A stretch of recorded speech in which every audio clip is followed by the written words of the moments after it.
Here is the cheapy RoboVac, more of a robo sweeper. There's no beater bar, but it's got twin brushes, and it does have a vacuum system inside. So it's running around, and it's doing a passable job. It's just kind of a bump and go kind of thing.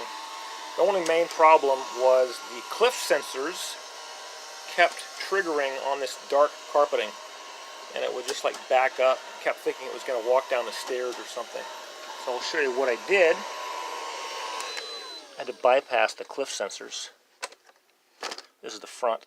So there's 3 of them. 1, 2, 3. I just put some white plastic electrical tape over it. Without that, it would just kind of keep backing up.